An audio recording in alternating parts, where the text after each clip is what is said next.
Welcome to UCTV News. I'm Amanda Cabral. And I'm Sarah Maddox. Uconn Athletics has updated its policy and wants to remind students of the legal drinking age and that distributing alcohol to minors is a criminal offense. There have been more state and Uconn police at recent tailgates questioning students. UCPD Deputy Chief Andrew Fournier says their goal is to provide the highest level of public safety to all students attending and making the experience as safe as possible. There is a new director of undergraduate admissions at Uconn. Vern Granger previously served as the executive director in the Office of Undergraduate Admissions at Ohio State University since 2012, in which he created an outreach program for diverse and high-achieving students. Granger says that during his term at Ohio State, academic quality, diversity, and access all increased throughout the university. He says he can feel the positive energy and sees a university ready to take the next step. The Uconn Alzheimer's Association will be hosting a Walk to End Alzheimer's on Sunday, October 14th at the Pratt & Whitney Stadium at Rentschler Field.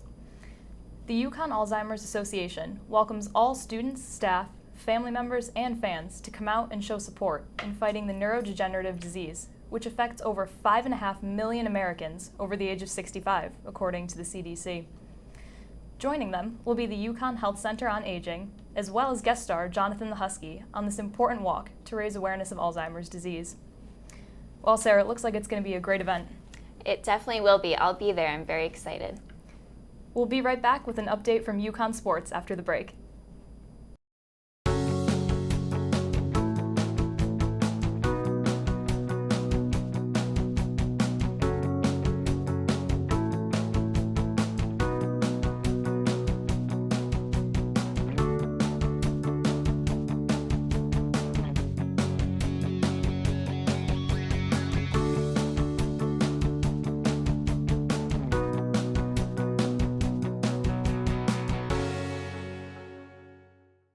Fans of the Uconn men's basketball team had been growing concerned recently due to a lack of recruits for the 2019 season.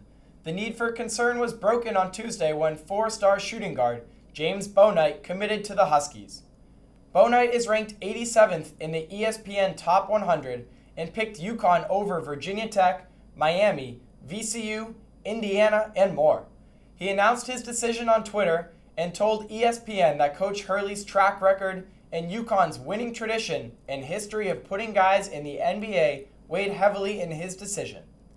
2 days later, he was tweeting at Uconn recruit Jalen Gaffney, telling him to be a part of something special in stores. The Twitter magic must have worked, as just 4 days later, Gaffney announced his decision to play at Uconn on Twitter. A West Haven school was briefly on lockdown today due to a nearby robbery. The Edith E. McCrill School was protected after a robbery in a nearby CVS was called in to police. The robbery remains under investigation, and the school students were not harmed. So glad that nobody was harmed at the school. Definitely, that could have been a very scary situation.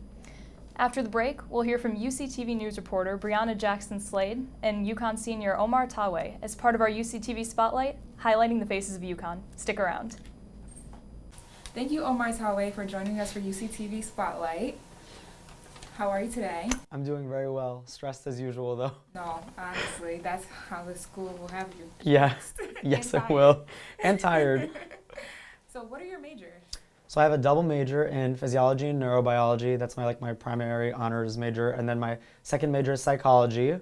And my minor is in human rights. Okay, wow, that's a lot. Yeah, they integrate in a very interesting way. Right. So along with that, you're also in Nutmeg. Yeah, I'm the magazine managing editor for the yearbook, Nutmeg Publishing. Right. For the undergraduate student government for USG, I am the public relations director. And then I do a lot of other things, but like the thing I like to say the most, because it makes me feel like more fit and like cool, I'm the vice president of the club track and field team. Wow. Yeah. So how do you make time to manage all of these things and still stay on top of your schoolwork? So I feel like my freshman year, I kind of really drilled it into my own mind how to really get my work done on time. And I used to go to the library Saturday and Sunday, the entire day. I would literally just, because I didn't really have much going on at that point.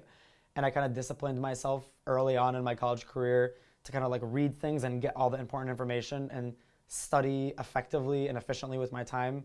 I get distracted sometimes, but when I am studying, I'm okay, I'm going to memorize that this cell does this, and then like this human rights theory does this, and whatever. So like I think I like to say, I think at least that I'm very good with like, at least when it comes to studying, I'm good at effectively managing my studying time. So what are some changes you would like to initiate, being that you are the public relations officer at USG?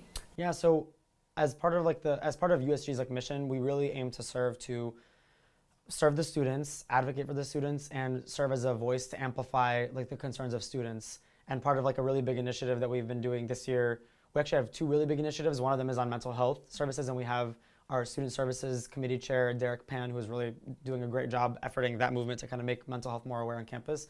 But a huge problem that we noticed that really started up just this year was the issues of transportation and parking. And as someone who like, I'm always talking with people, I've always heard concerns about these issues, and I've not experienced the problems that commuters have faced, but I've dealt a lot with the buses myself and parking on campus. So I kind of was a bit more passionate about it than any of the other exec members on our team. So I kind of, as public relations director, I really have a voice to the students running our like USG page and our Instagram and et cetera.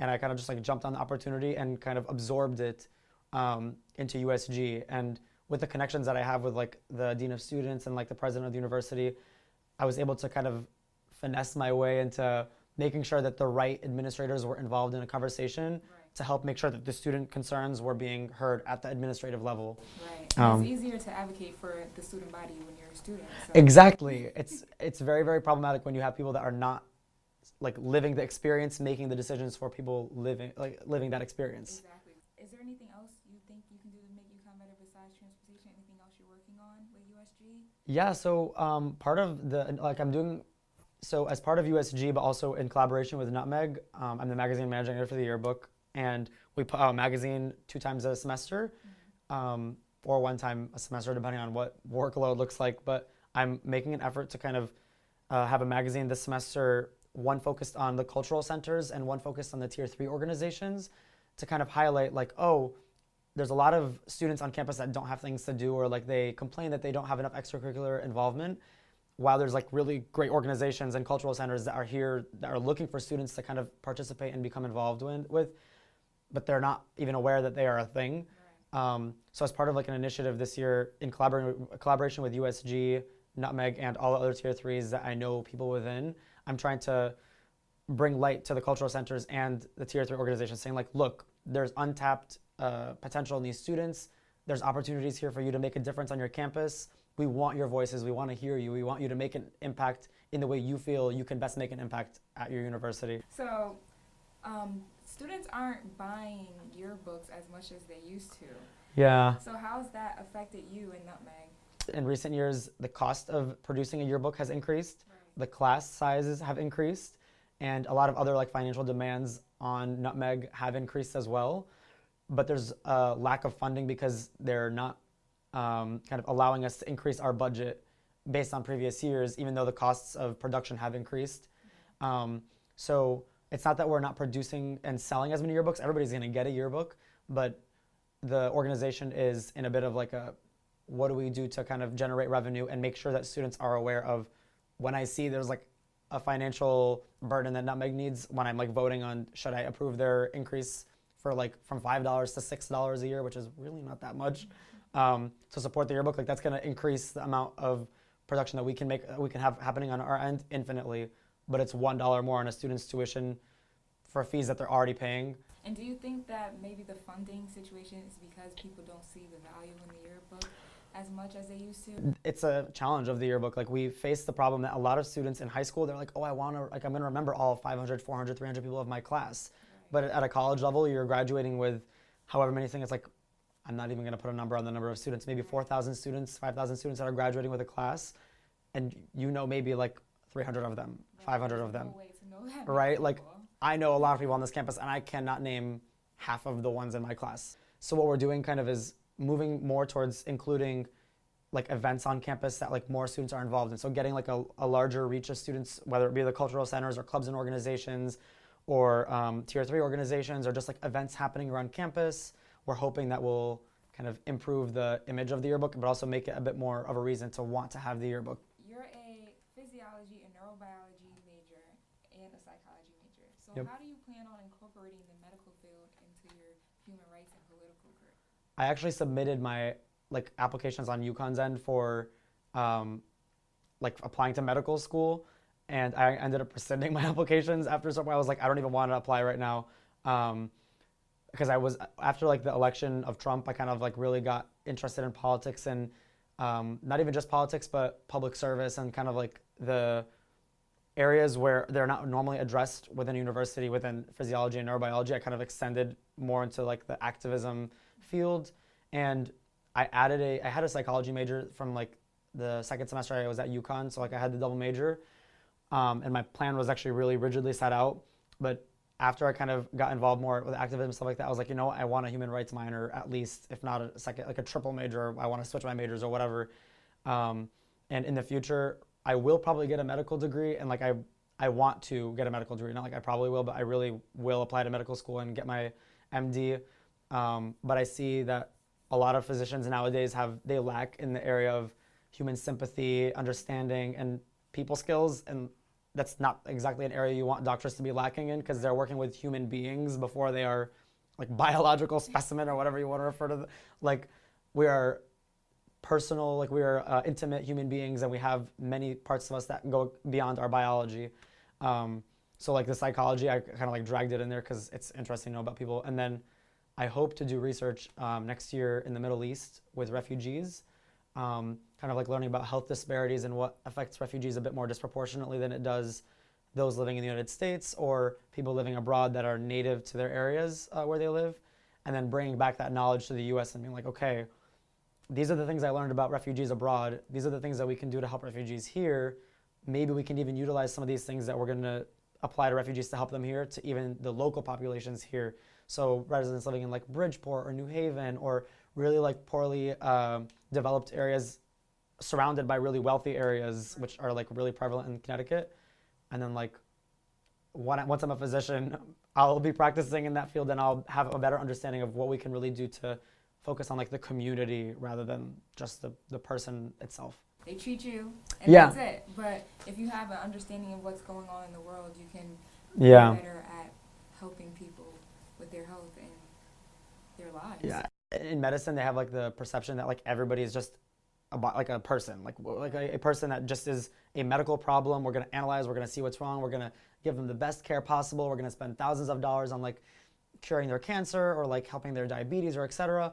And then we miss the fact that they're going to have emotional issues, they're going to have mental health issues, they're going to have familial issues, they're going to have psychological issues, and as things that many people are already fronting this movement. But I think that as somebody who is I'm very charismatic, and I like to see that I could make a difference in this way in improving the quality of medicine beyond just the biological aspect. We can tell this patient it's okay to cry when you find out you are diagnosed with this debilitating disease. Right. We're gonna be here to support you through it, while also giving you the medication to help you survive it. How do you think people remember you best at Uconn?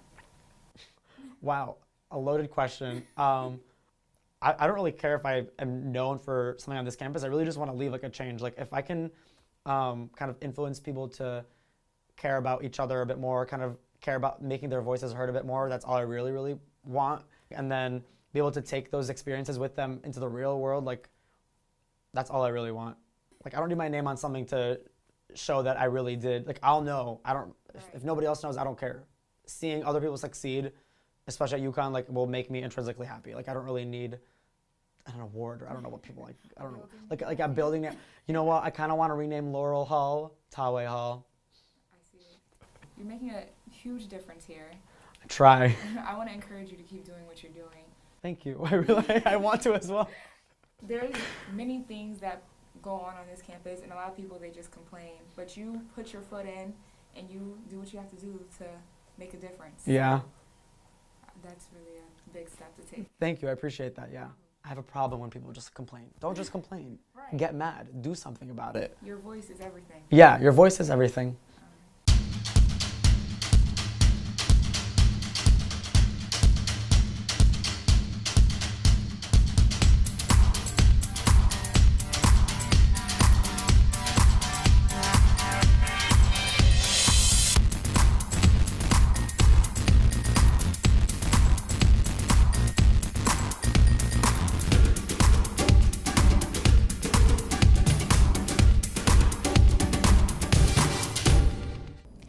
Dunkin' Donuts is dropping donuts, from its name that is. NBC News reports the 68-year-old chain is changing its name to just Dunkin' to reflect popularity of coffee and other drinks by younger customers. The name change will officially take place beginning January 2019 in all U.S. stores. It hopes to eventually be adopted by all 12,500 global stores. Verizon Wireless customers experienced service outages across the nation Tuesday.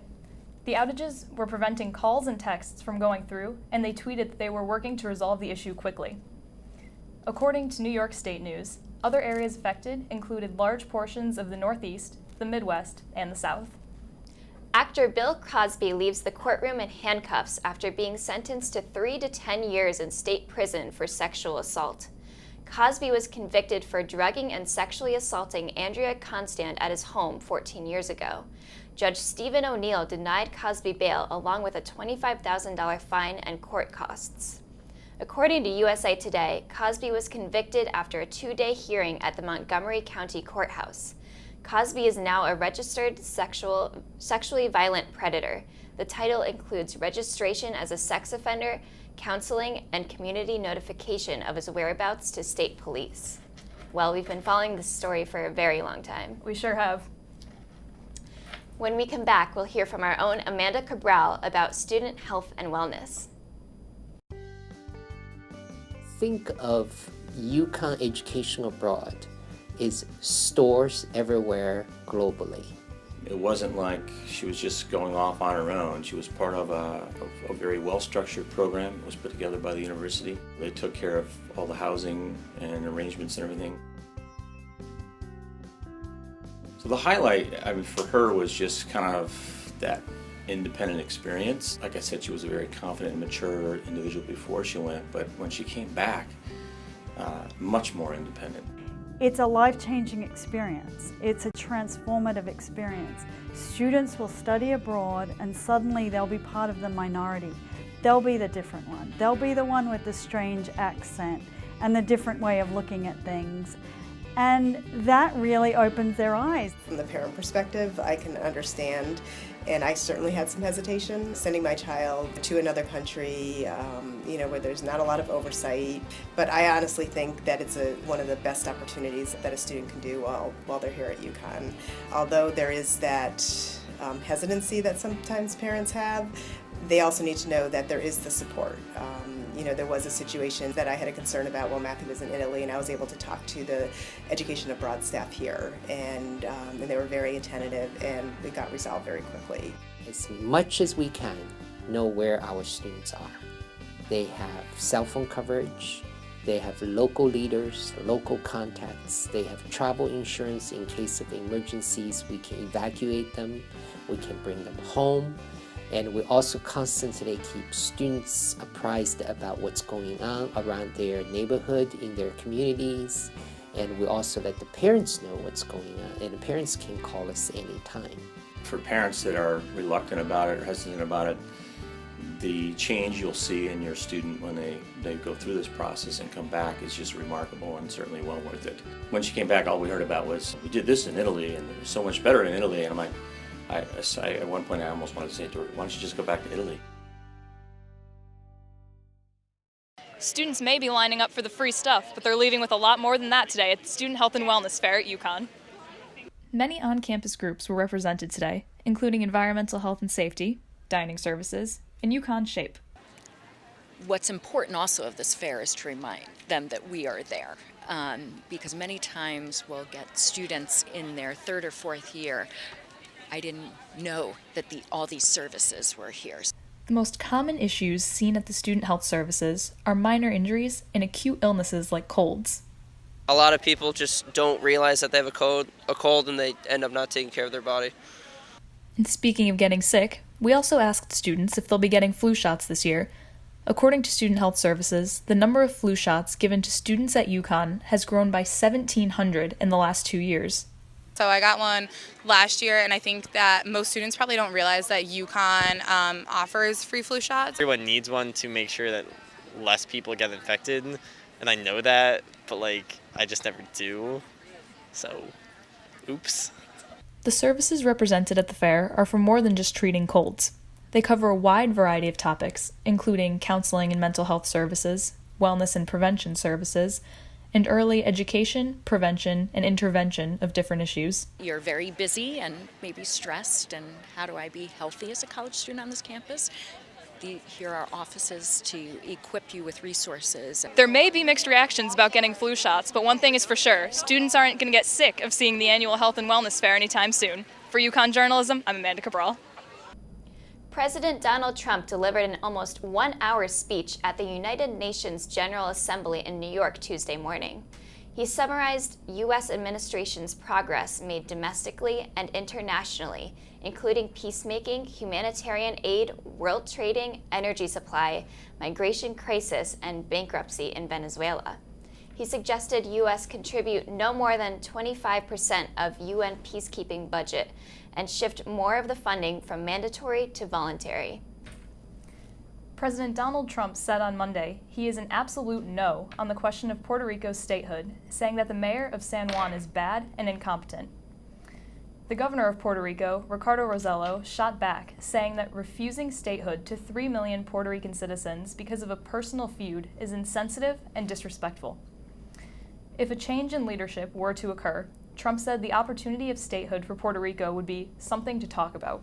U.S. and China's trade war is intensifying. Two countries are imposing the biggest rounds of tariffs yet. At midnight on Monday, the Trump administration imposed 10% tariffs on $200 billion of Chinese goods. China responded with 10% tax on $60 billion of U.S. goods. China said that U.S. is holding a knife to our neck. Resuming negotiation with the U.S. has been challenging to China. President Trump said in his Twitter, "We are not under pressure to make a deal with China. They are under pressure to make a deal with us." The conflict between the two big economic powers is growing. There are expected to be another round of tariffs coming up. President Trump called the sexual assault allegations against Brett Kavanaugh totally political on Monday. Christine Blasey Ford accused Kavanaugh of sexually and physically assaulting her in high school. Another woman then came out with a story about him exposing himself at a party in college. Kavanaugh denies all allegations. President Trump has questioned the allegations on Twitter, tweeting last Friday that he has no doubt Dr. Ford's allegations would have immediately been reported if they were true. That does it for us tonight here at UCTV News. Be sure to check out our Instagram, UCTV Channel 14, and tune in next Tuesday for another edition of UCTV News. Good night.